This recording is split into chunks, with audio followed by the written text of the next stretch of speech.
ఇచ్చేసినటువంటి ఆత్మీయ electronic print media photographers cameraman సోదరులకు సోదరిమణులకు అందరికి కూడా పేరు పేరున హృదయపూర్వక నమస్కారాలు.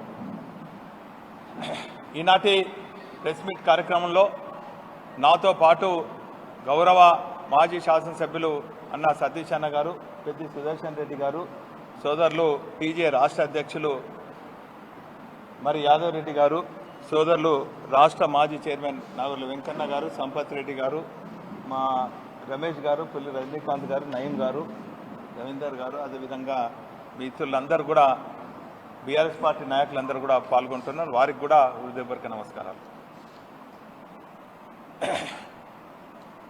గత 8-9 నెలల క్రితము కాంగ్రెస్ ప్రభుత్వం ఏర్పడ్డ తర్వాత ఈ తెలంగాణ రాష్ట్రంలో జరుగుతున్నటువంటి కార్యక్రమం ఏవైనా వీళ్ళు ప్రారంభోత్సవాలు చేసుకుంటున్నారంటే, ఏవైనా ఉద్యోగాలు నిరుద్యోగ యువకులకు నియామక పత్రాలు ఇస్తున్నారంటే అది కేవలం ముమ్మాటికి 100% గత ప్రభుత్వం, గత తెలంగాణ రాష్ట్ర తొలి ముఖ్యమంత్రి కేసీఆర్ గారి హయాంలో జరిగినాయని ముమ్మాటిగా మరి 100% చెప్పక తప్పదు. ప్రజలు కూడా అదే భావిస్తున్నారు. ఉదాహరణకు చెప్పాలంటే 30,000 ఉద్యోగాలు నియామక పత్రాలు ఇచ్చింది, కేవలం నియామక పత్రాలు ఇచ్చి ఫోటోలకు ఫోజులు ఇచ్చింది ముఖ్యమంత్రి గారు. అదేవిధంగా సీతారామ ప్రాజెక్టు మేము మొత్తం కంప్లీట్ చేసిన దానికి స్విచ్లు ఆన్ చేసి ఫోటోలకు ఫోజులు ఇచ్చిందంటే తుమ్మల నాగేశ్వరరావు గారు. మేమేం తక్కువ కాదు అని చెప్పి అక్కడక్కడ సంబంధించిన శాఖల మంత్రులు నిధులు కేటాయించకుండా గత ప్రభుత్వం కొన్ని కారణాల వల్ల, ఎలక్షన్ కోడో ఇతరత్ర కారణాల వల్ల ఆగినటువంటి పనులను ప్రారంభోత్సవం చేస్తున్నటువంటి ఘనత ఈ ప్రభుత్వానికి, ఈ మంత్రులకే దక్కింది. దీనికి తీసిపోన్నట్టుగా నేనేం తక్కువనా అని చెప్పి అడ్డిమారు గుడ్డి దెబ్బలో గెలిచినటువంటి, అవగాహన లేనటువంటి ఇక్కడి శాసనసభ్యుడు కూడా అవాకులు చేవాకులు పేలుతూ అవగాహన రహితంగా కాళోజీ గురించి కూడా తెలియని, సాహిత్యవేత్తలతో సంబంధం లేని, కాళోజీ మిత్రమండలితో సంబంధం లేని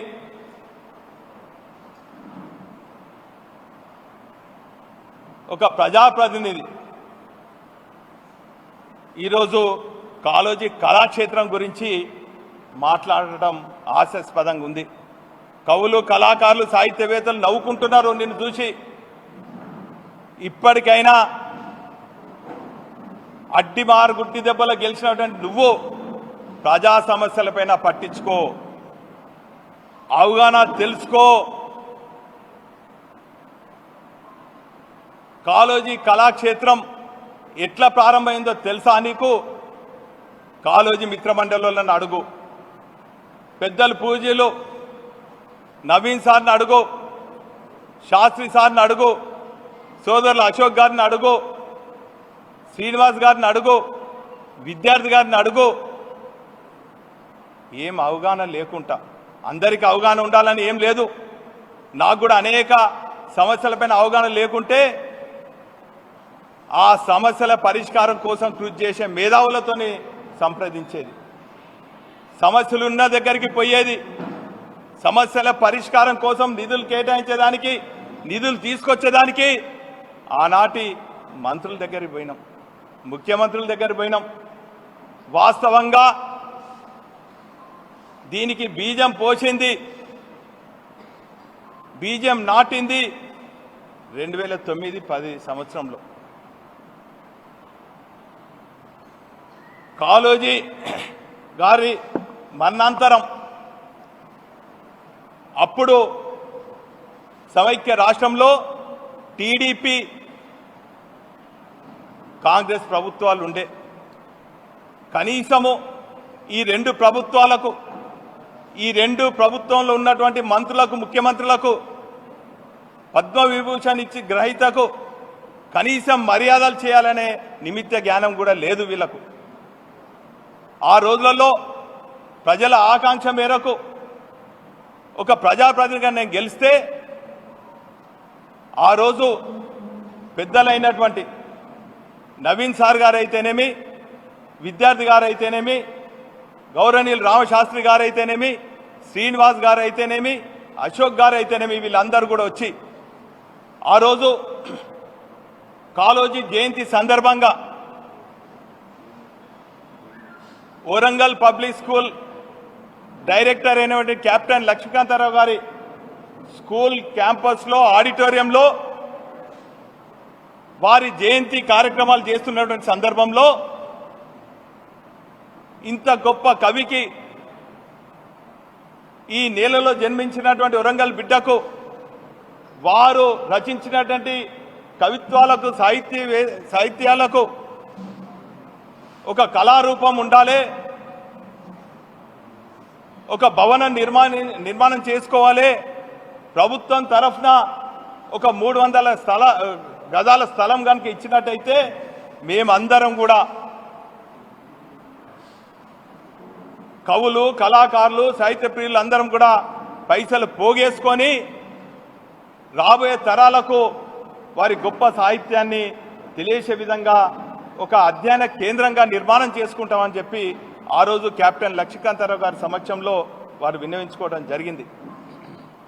నేను ఒక బాధ్యత ఉన్న ప్రజాప్రతినిధిగా వెంటనే స్థానిక కమిషనర్, మున్సిపల్ కమిషనర్ గారు, అప్పుడు వారి కార్యాలయం అంబేద్కర్ సెంటర్లో ఉండే, వారి క్యాంప్ ఆఫీస్కి పోయినాం.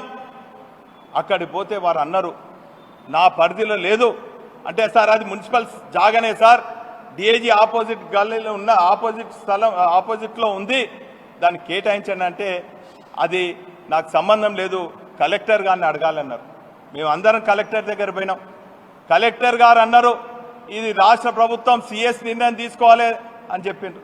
సిఎస్ దగ్గర పోతే ఇది క్యాబినెట్ నిర్ణయం తీసుకోవాలి అన్నారు. అప్పుడు ఆనాటి ముఖ్యమంత్రి కీర్తిశేషులు వైఎస్ రాజశేఖర రెడ్డి గారి దగ్గరికి పోవటం జరిగింది. చూద్దాం చేద్దామని నానబెట్టిండ్రు. అప్పుడు ఏ ఒక్క కాంగ్రెస్ నాయకుడు కూడా ఈ స్థలం గురించి ప్రస్తావించలేదు, దాని గురించి పాకులాడలేదు. ఆ తదుపరి కిరణ్ కుమార్ రెడ్డి గారు, రోషయ్య గారు ఉండే, రోషయ్య గారి దగ్గరికి కూడా పోవడం జరిగింది. నేనే కాదు, కవులు, కళాకారులను కూడా చాలా సందర్భాల్లో పోతే అది జిల్లా అధికారులకు చెప్తామన్నారు. ఇక్కడికి సమాచారం రాలేని వీళ్ళు అంటారు. వీళ్ళ మధ్యలో వాళ్ళ మధ్యలో 3 ఏళ్ల పాటు 300 చెప్పులు అరగంగా తిరిగినాం. నా ముఖాలు అయితే మంచుకున్నాయి. పాపం పెద్దలు నవీన్ సార్ లాంటోళ్ళు, రామ్ శాస్త్రి లాంటోళ్ళు, వాళ్ళ ముఖాలు కూడా అరిగినాయి, వాళ్ళు తంగైపోయినారు. ఆ పరిస్థితులలో కేసీఆర్ గారి దృష్టికి కూడా తీసుకుపోయిన, ఉద్యమ నేతగా తీసుకుపోయి సార్ ఈ పరిస్థితి అంటే వారు ఒక్కడే మాట చెప్పినారు, రాబోయే కొద్ది నెలలలో 2 సంవత్సరాలలో ఇది 2012లో జరిగినటువంటి సంభాషణ. కేసీఆర్ గారి దగ్గర పోతే ఒక్కటే అన్నారు, 1-2 సంవత్సరాలు తిరగకన్నా ముందు తెలంగాణ రాష్ట్రం ఏర్పడుతుంది, అప్పుడు ముష్టి 300 కాదు, బ్రహ్మాండంగా రాబోయే తరాలకు మన తెలంగాణ బిడ్డకు సరైన గౌరవం ఇచ్చే విధంగా, రవీంద్ర భారతిని తలదన్నే విధంగా, దేశంలో ఎక్కడ లేని విధంగా గొప్పగా నిర్మాణం చేసుకుందాం, మీరు అధైర్యపడొద్దని చెప్పడం జరిగింది.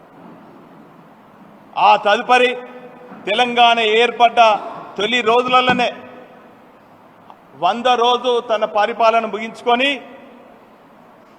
ఇక్కడికి నేరుగా వచ్చి కాలేజీ కుటుంబ సభ్యులను కలిసి వారి ఆర్థిక పరిస్థితి చూసి వారికి అన్ని రకాలుగా చేయూతనిచ్చి ధైర్యం ఇచ్చి కాలేజీ పేరిట కాలేజీ హెల్త్ యూనివర్సిటీని కూడా మరి ప్రారంభించుకొని శంకుస్థాపన చేసుకొని ఆ తదుపరి కాలేజీ మరి మిత్రమండలితో సంప్రదించి వాళ్ళకు అనువైనటువంటి స్థలం కేటాయించాలంటే బహుశా ఒక స్థలం చూపెడితే అది కాదు అని వాళ్ళు ఇక్కడ కోరిన వెంటనే మరి ఇక్కడ ఏర్పాటు చేయడం జరిగింది.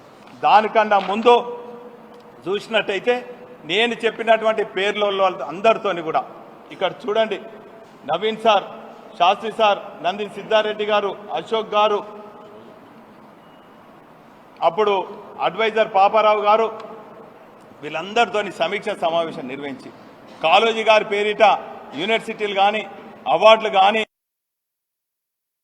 దేశపతి శ్రీనివాస్ గారు మరి సంప్రదించి వీళ్ళందరి సమక్షంలో ఇవన్నీ కూడా చేసినటువంటి ఘనత టీఆర్ఎస్ పార్టీది, ఆనాటి ముఖ్యమంత్రిది, బీఆర్ఎస్ పార్టీ శాసనసభ్యులది, నాది కూడా అని చెప్పక తప్పదని కూడా ఈ సందర్భంగా తెలియజేస్తున్నాం.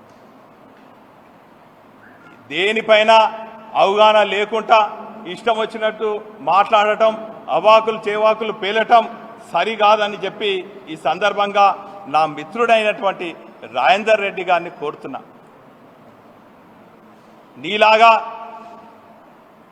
శిలాపాలకాలను పలగొట్టి మొత్తం పని అయిపోయినాక అద్దాలు అతికిచ్చి పుట్టి పెట్టి కర్రలు లేస్తుంటే అక్కడ పోయి ఫోజులు కొట్టుడు కాదు. ఆలస్యమైంది. ఎందుకు ఆలస్యమైందో కూడా అది కూడా చెప్తాను.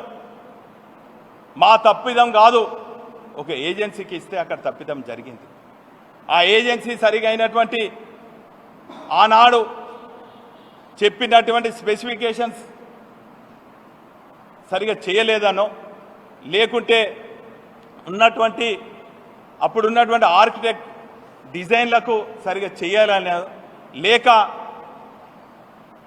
కవులు కళాకారులకు వాళ్ళు ప్రదర్శిస్తున్నటువంటి మరి ఆ స్పేస్ సరిగా కాలేదనో, లేకంటే కాలేజీ ఫౌండేషన్ వాళ్ళు వారికి ఇస్తున్నటువంటి ఆ రూమ్స్ అలాట్ సరిగా కాలేదనో, పైపెచ్చు ప్రపంచాన్నే కుదిపేసినటువంటి కరోనా కారణంగా పనులు ఆగినటువంటి విషయాన్ని మీ ద్వారా ప్రజలకు, అదేవిధంగా నా మిత్రుడు రాజేందర్ రెడ్డి గారికి తెలియజేస్తున్నా.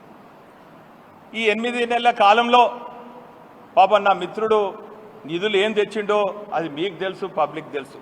కానీ నేను వేసినటువంటి పనులను, శిలాపాలకాలను పలగొట్టి వేరే పలకాలు పెట్టుకొని ఫోటోలు దిగుతుడు మాత్రము జరిగింది. అవి విత్ ప్రూఫ్స్ ఇప్పుడు సమయం సందర్భం కాదు, ఆ అంశం తర్వాత మాట్లాడతాం. కానీ ఈరోజు కాలేజీ గురించి ఆలోచించిన వ్యక్తిగా, వారి గొప్ప చరిత్రను, వారి భావజాలాన్ని ఒక ప్రచారం చేసినటువంటి ఒక వ్యక్తిగా, కవులతోని, కళాకారులతోని, సాహిత్యవేత్తలతోని ఉన్నటువంటి మరి అనుబంధంతో వారు చెప్పినటువంటి విధంగా మరి గొప్పగా నిర్మాణం చేస్తే కొన్ని కారణాల వల్ల ఆగితే మరి ఈరోజు నువ్వు క్రెడిట్ తీసుకో, కాదంటలేను. కానీ చెయ్యని వాటికి చేసినట్టుగా చేసిన దాన్ని మలిపేసుకుంటా ఈరోజు నీచమైనటువంటి రాజకీయ క్రీడకు తెరలేపోద్దని చెప్పి ఈ సందర్భంగా తెలియజేస్తున్నా. నాకన్నా ముందు కూడా నేను పోటీ చేస్తే నా మీద ధర్మన్న గెలిచిండు, రంగారావు గారు గెలిచిండ్రు, సత్యన గెలిచిండు. వాళ్ళు చేసినటువంటి అభివృద్ధి శిలాఫలకాలు కూడా నేను చేస్తున్న క్రమంలో వాటిని గౌరవించినాం. ఇంతెందుకు అంబేద్కర్ సెంటర్లో మాజీ మేయర్ రాజేశ్వరరావు గారు, మా స్వర్ణ గారు అనేక అభివృద్ధి కార్యక్రమాలు చేస్తుంటే రోడ్ వైడనింగ్లో కానీ, రోడ్డు మరి ఎత్తు చేసే క్రమంలో కానీ అక్కడ మట్టికి కూడా పోతే శిలాపాలకాలను ఎత్తి దాన్ని ప్రొటెక్ట్ చేసినటువంటి ఘనత మరి మాదని కూడా ఈ సందర్భంగా తెలుస్తాను. నువ్వేం చేసినావు? శిలాపాలకాలను పలగొడుతున్నావు. మాకు సహనం ఉంది, ఓపిక ఉంది, మా సహనాన్ని పరీక్షించొద్దని చెప్పి నా మిత్రుడు రాజేందర్ రెడ్డి గారిని కోరుతున్నా, వారి అనుచరులను కూడా కోరుతున్నా. ఈరోజు కాలేజీ కళాక్షేత్రానికి చేసినటువంటి స్థల సేకరణ కానీ, పడ్డటువంటి కష్టాలు కానీ, ఆ పని ఆలస్యమైతే కేటీఆర్ గారితో రివ్యూ మీటింగ్లు పెట్టి కానీ కాళోజీ ఫౌండేషన్ వాళ్ళు కోరిన విధంగా కానీ లేకుంటే కళాకారులకు కావాల్సినటువంటి స్టేజ్ నిర్మాణంలో కానీ ఇవన్నీ కూడా వారికి స్పెసిఫికేషన్ ప్రకారం చేసినటువంటి రూపుదిద్దుకునేటువంటి చేసినటువంటి కార్యక్రమం వినయ్ భాస్కర్ చేసింది తప్ప ఈ ప్రభుత్వం చేసింది తప్ప మరి మా ప్రభుత్వం చేసింది తప్ప మీరు కాదని కూడా ఈ సందర్భంగా తెలియజేస్తున్నాను. ఓరుగల్ అంటేనే కవులకు కళాకారులకు సాహిత్యవేత్తలకు నిలయం. చాలా సందర్భాలలో ఇక్కడ ఉన్నటువంటి సోదరులు వేణుమాధవ్ గారు కూడా చాలామంది మాకు ఒక వేదిక కావాలన్నారు. నేను ఎమ్మెల్యే కాక ముందు నేరెళ్ళ వేణుమాధవ్ ఆడిటోరియం ఎట్లుండే, ఫ్యాన్ ఉంటే కరెంట్ లేదు, కరెంట్ ఉంటే ఫ్యాన్ ఉండకపోవు, ఒకవేళ ఫ్యాన్ ఉన్నా కూడా రెక్కలు ఉండకపోవు, తప్పన రెక్కలు ఉన్నటువంటి ఫ్యాన్కు ఫ్యాన్ వేస్తే తిరగకపోవు, తిరిగినా కూడా ఊసిపడతాయని మరి అక్కడ ఉన్నటువంటి ప్రేక్షకులు భయపడేది. అటువంటి పరిస్థితిని చూసి ఏ తీరుగా చేసినా చూడు. పాపం మా సోదరునికి మా మిత్రునికి మరి నియోజకవర్గం సరిహద్దులు కూడా తెలియనట్టున్నది. దయచేసి ఓ రోజు ఈ సమయం సందర్భం కాదు కానీ ఖచ్చితంగా గల్లీ గల్లీ తిరుగుదాం, వాడ వాడ తిరుగుదాం. నేను చేసిన అభివృద్ధి ఏందో చూద్దాం. నేను పబ్లిక్కి ఎట్లా అందుబాటులో ఉన్నానో పబ్లిక్కే తెలుస్తుంది. సరే నువ్వు గెలవచ్చు, అయినా కూడా నువ్వు గెలిచిన రోజు కూడా నేను స్వాగతించిన, అభినందించిన, గొప్పగా చెప్పిన, ప్రజాస్వామ్యంలో గెలిపోవటం సహజమన్నా, ఓడినా కూడా ప్రజల పక్షాన ఉంటా అని చెప్పిన. ఎదిగిన కొద్ది ఒదిగి ఉండాలని చెప్పి మా కేసీఆర్ గారు చెప్పిండ్రు. అదే బాటలో మేము నడుస్తున్నాం. గెలిచినామని పొంగిపోయే లేదు, ఓడినామని కుంగిపోయే లేదు. ఖచ్చితంగా ప్రజాక్షేత్రం ఉంటాం. ప్రజా వ్యతిరేక చర్యలకు ఎవరు పాల్పడ్డా కూడా ఖచ్చితంగా నిలదీస్తాం, గెరావ్ చేస్తాం. మీరు అమలు కాని ఇచ్చినటువంటి అన్ని హామీలు కూడా ఖచ్చితంగా అంశాలపైన ప్రజలతో చర్చ పెడతాం, రౌండ్ టేబుల్ పెడతాం, సభలు పెడతాం, సమావేశాలు పెడతాం. ఖచ్చితంగా మిమ్మల్ని ప్రజాక్షేత్రంలో నిలదీస్తామన్నటువంటి విషయాన్ని కూడా ఈ సందర్భంగా తెలియజేసుకుంటూ, దయచేసి మిత్రమా, నీకు అవగాహన లేకుంటే ఏ ప్రాజెక్ట్ కింద ఎంత తెచ్చినామో అధికారులను తెలుసుకో, ఏ ఇయర్లో తెచ్చినామో తెలుసుకో, ఆనాటి ముఖ్యమంత్రి ఎంత తెచ్చిందో తెలుసుకో, ఏ ఫండ్ నుంచి ఎంత వచ్చిందో తెలుసుకొని నువ్వు మాట్లాడాలి. నేను కూడా శాసనసభలో ఉన్నప్పుడు గతంలో ఉన్నటువంటి మేయర్లు కొన్ని పనులు ఆపితే మరి వారు క్రియేట్ పోయేటట్టు వాళ్ళతో సరిదండగా తీసుకుపోయి ఇనాగ్రేషన్ చేయించారు. కాబట్టి అవగాహన లేకుండా మాట్లాడితే ప్రజలు నమ్మే పరిస్థితి లేరు. మీరు ఇచ్చినటువంటి స్టేట్మెంట్ తర్వాత కవులు కళాకారులు సాహిత్యవేత్తలు చూసి దీనికి వివరణ ఇవ్వాలంటేనే మీ ద్వారా ప్రజలకు కవులకు కళాకారులకు వివరణ ఇస్తున్నటువంటి విషయాన్ని కూడా ఈ సందర్భంగా తెలియజేసుకుంటూ మా ఓపికను మా సహనాన్ని పరీక్షించొద్దని చెప్పి ఉన్నటువంటి కాంగ్రెస్ నాయకులకు విజ్ఞప్తి చేస్తున్నాను, డిమాండ్ చేస్తున్నాను అన్నటువంటి విషయాన్ని కూడా ఈ సందర్భంగా తెలియజేసుకుంటూ మా